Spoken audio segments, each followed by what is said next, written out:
क्या आपको पता है हम सभी अपने एक दिन यानी 24 घंटे में कभी न कभी किसी न किसी समय एक ऐसी अवस्था में पहुंच जाते हैं जब हमारा दिमाग किसी भी चीज को सीखने, उसे समझने या फिर हमारे शरीर को चार्ज करने के लिए एक ऐसी स्टेज में ले जाने लगता है जब हम अपनी बॉडी पर अपना कंट्रोल खोने लगते हैं और हम तुरंत आराम करने लग जाते हैं। इस स्टेज को कहते हैं अल्फा स्टेज। वैसे तो हमारा ब्रेन खुद ब खुद अल्फा स्टेज में पहुंच जाता है, लेकिन यदि हम खुद से अपनी बॉडी और अपने ब्रेन को अल्फा स्टेज में ले जाना सीख जाएं, तो हम अपने अंदर की सीखने की शक्ति, याद शक्ति, प्रॉब्लम सॉल्विंग शक्ति, हीलिंग पावर और क्रिएटिविटी को बहुत ही ज्यादा बढ़ा सकते हैं। अल्फा स्टेज में पहुंचने के बाद आप अपने अवचेतन मन में अपनी किसी भी बात को बड़ी आसानी से डाल सकते हैं। और अगर आप डिप्रेशन, एंजाइटी या फिर चिंता से परेशान हैं, तो अल्फा स्टेज में पहुंचने के बाद आप इसे काफी हद तक कम कर सकते हैं, इस पर कंट्रोल कर सकते हैं। और दोस्तों, आज आप इस वीडियो में ब्रेन के इसी रहस्यमय शक्ति के बारे में डिटेल से जानेंगे। तो आज आप इस वीडियो में लास्ट तक हमारे साथ बने रहिए, क्योंकि यह वीडियो आपके लिए बहुत ज्यादा हेल्पफुल होने वाली है। यह आपकी लाइफ की क्वालिटी को इम्प्रूव करने में आपकी काफी ज्यादा मदद करने वाली है। असल में हमारे ब्रेन की कुल 5 स्टेज होती हैं: अल्फा, बीटा, गामा, डेल्टा और थीटा। इन सभी में गामा स्टेज सबसे ज्यादा मजबूत होता है, क्योंकि हमारा ब्रेन इस स्टेज में पहुंचने के बाद सबसे ज्यादा क्रिएटिव होता है, यानी अपनी सभी इंद्रियों का सबसे तेजी से इस्तेमाल करता है। इस स्टेज को जानने के लिए आप इस एग्जाम्पल को समझ सकते हैं कि जब आप कभी कार चला रहे हों या गाड़ी चला रहे हों, तो उसमें आप अपनी हर एक सेंस, हाथ, पैर, आंख, कान, नाक, हर चीज का इस्तेमाल कर रहे होते हैं। लेकिन क्या आप ज्यादा देर तक गाड़ी चला सकते हैं? नहीं, आप गामा स्टेज में बहुत ज्यादा देर तक नहीं रह सकते हैं। इन सभी 5 स्टेज में हमारा दिमाग अलग अलग तरीके से, अलग अलग फ्रीक्वेंसी में काम करता है। और गामा स्टेज में हमारा ब्रेन सबसे तेज काम करता है, यानी अपनी पीक परफॉर्मेंस पर होता है। और जब हमारा ब्रेन थक जाता है, उसे महसूस होता है कि हमें आराम की आवश्यकता है, तब वो अल्फा स्टेज में आने लगता है, यानी आप सोने लगते हैं। अल्फा स्टेज एक ऐसी स्टेज होती है जब हम जागते हुए रिलैक्स महसूस करते हैं, और ज्यादातर यह स्टेज होती है सोने से थोड़ी देर पहले की, यानी जब हम जाग रहे होते हैं और सोने की तैयारी कर रहे होते हैं, यानी बेड पर लेटे हुए होते हैं। नींद में जाने से थोड़ी देर पहले आपका दिमाग रिलैक्स और बहुत ही शांत रहता है। यही वह अल्फा स्टेज है।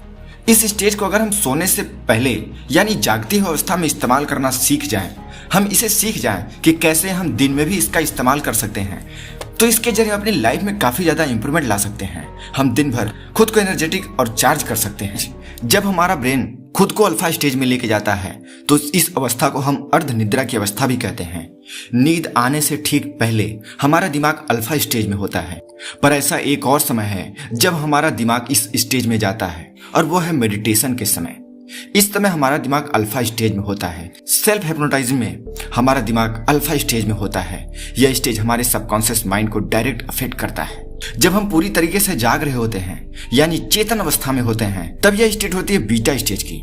साइंटिस्ट की एक रिसर्च के अनुसार जब हमारा दिमाग जाग रहा होता है या बीटा स्टेज में होता है, तब हमारे दिमाग की फ्रीक्वेंसी 13 से 40 हर्ट्ज के बीच में होती है, और हमारे दिमाग में बहुत सारे फालतू विचार आते रहते हैं, और जिसका परिणाम यह होता है कि हम स्ट्रेस, इरिटेशन, एंजाइटी, डिप्रेशन, लो इम्यूनिटी सिस्टम और अन्य काफी हेल्थ इशू के शिकार हो जाते हैं।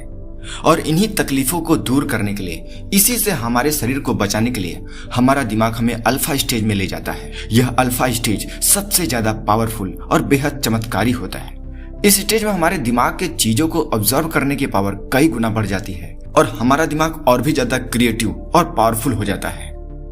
वैसे तो हमारा ब्रेन खुद ब खुद हमें अल्फा स्टेज में लेकर चला जाता है, पर जब हम डिप्रेस्ड होते हैं, थके हुए रहते हैं, तब ऐसी स्थिति में हम जल्दी अल्फा स्टेज में नहीं पहुंच पाते हैं। लेकिन इस अल्फा स्टेज को हम जागते हुए बड़ी आसानी से प्राप्त कर सकते हैं, जिसे हमें सीखना पड़ेगा, और जिसका सबसे सरल और एकमात्र रास्ता है मेडिटेशन। अपने ध्यान को अपनी सांसों पर, अपनी धड़कनों पर केंद्रित कर देना, बस थोड़ी देर, और उतने में ही आपका ब्रेन फिर से रिफ्रेश हो जाता है और बीटा और गामा स्टेज में जाने के लिए तैयार हो जाता है। क्या वजह है कि आप किसी भी चीज पर लगातार मुश्किल से 50 मिनट ही कंसंट्रेट कर पाते हैं? क्योंकि जब भी आप किसी चीज पर ज्यादा कंसंट्रेट करते हैं, तो उस समय आप गामा स्टेज में पहुंच जाते हैं, यानी सबसे ज्यादा क्रिएटिव। और ऐसे में आप ज्यादा देर तक कंसंट्रेट नहीं कर पाते हैं, आपको वापस से अल्फा स्टेज में आना पड़ता है।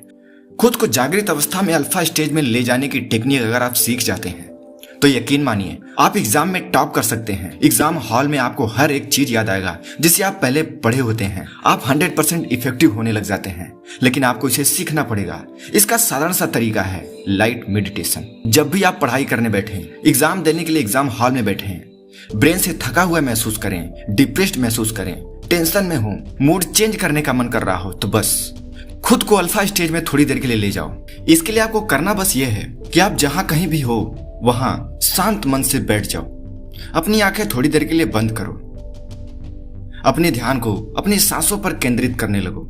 और जो लोग अपने ध्यान को सांसों पर केंद्रित न कर पा रहे हों, वे अपनी धड़कनों को सुनने का प्रयास करें। सिर्फ 5 मिनट ऐसा करने से आप तुरंत ही खुद में एक एक्स्ट्रा एनर्जी महसूस करने लगोगे और आप फिर से उन सभी कामों को करने के लिए दोबारा से तैयार हो जाओगे जिसे आप अभी कर रहे थे।